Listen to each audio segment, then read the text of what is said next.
Hello everyone, सभी को मेरा नमस्कार। आज की वीडियो में मैं आपको शब्द भेद के बारे में बताऊंगी कि शब्द भेद क्या होते हैं, इनको कितने भागों में बांटा गया और उनका क्या क्या प्रयोग होता है। तो शब्द भेद जो होते हैं इसको इंग्लिश में पार्ट्स ऑफ स्पीच बोला जाता है। शब्द भेद जो है इनको दो भागों में बांटा गया है, विकारी शब्द और अविकारी शब्द। विकारी शब्द उनको बोलते हैं जिनमें लिंग या फिर वचन के अनुसार परिवर्तन हो जाता है, उन्हें हम विकारी शब्द बोलते हैं। क्या है कि उनके वाक्यों में हम बदलाव कर सकते हैं। और अविकारी शब्द उनको बोलते हैं जिनमें कोई भी परिवर्तन नहीं किया जा सकता। तो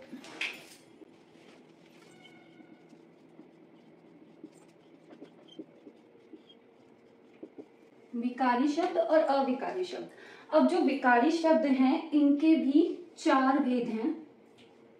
पहला है संज्ञा, दूसरा है सर्वनाम,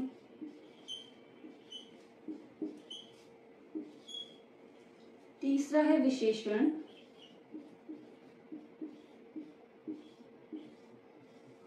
और चौथा है क्रिया।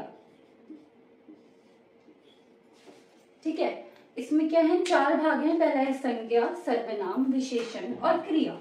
अब इनके जो शब्द भेद हैं वो हैं, संज्ञा का जो शब्द है भेद है वो है नाम, सर्वनाम का जो शब्द भेद है वह है सभी का नाम,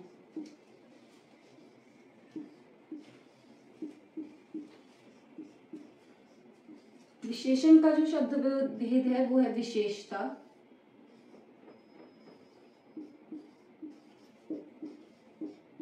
और क्रिया का जो शब्द भेद है वो है कार्य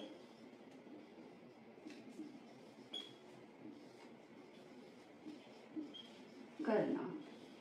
ठीक है, ये इनके शब्द भेद हैं। अब इनमें क्या है, जैसे मैंने आपको बोला पहले कि विकारी शब्द वो शब्द होते हैं जिनमें वाक्य के अनुसार बदलाव हम कर सकते हैं। जैसे आप संज्ञा का एग्जाम्पल उदाहरण ले लीजिए नाम में कि संज्ञा जो है, लड़का जो है वो भी संज्ञा में आता है और जो लड़के हैं वो भी संज्ञा में आते हैं।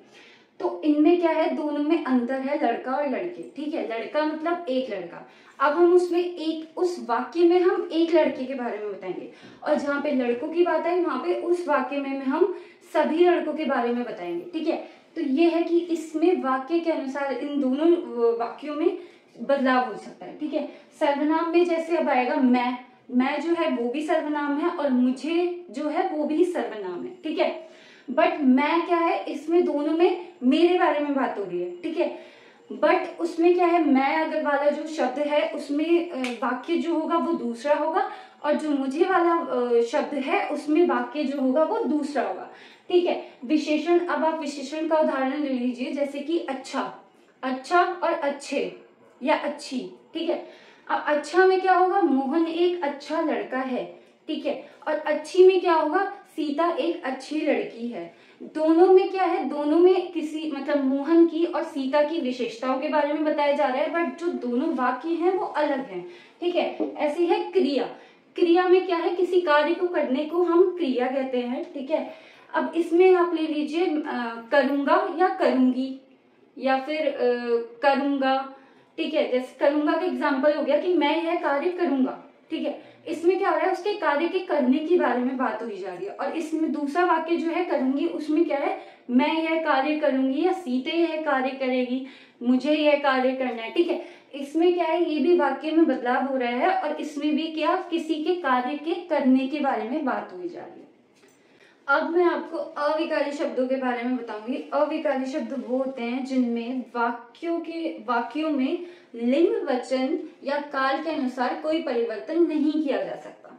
अविकारी शब्द जो हैं इनको भी चार भागों में बांटा गया है, जैसे कि क्रिया विशेषण, संबंध बोधक, समुच्चय बोधक और विस्मय आदि बोधक।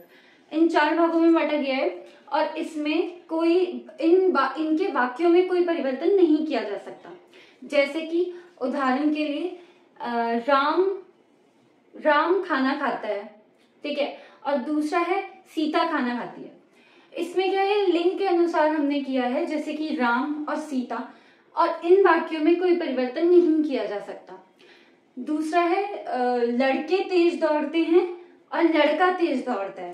ठीक है, इनमें भी क्या है, तेज जो है उसको हम परिवर्तन नहीं कर सकते, और इन वाक्यों में परिवर्तन नहीं किया जा सकता। ये जो है ये वचन के अनुसार है, लड़के और लड़का, और जो पहले वाला था वो लिंग के अनुसार था। तो दोस्तों आशा करती हूँ कि आपको इस वीडियो से विकारी और अविकारी शब्दों को समझने में कुछ सहायता हुई होगी। आने वाली वीडियो में मैं आपको विकारी शब्द के भेदों के बारे में बताऊंगी। धन्यवाद।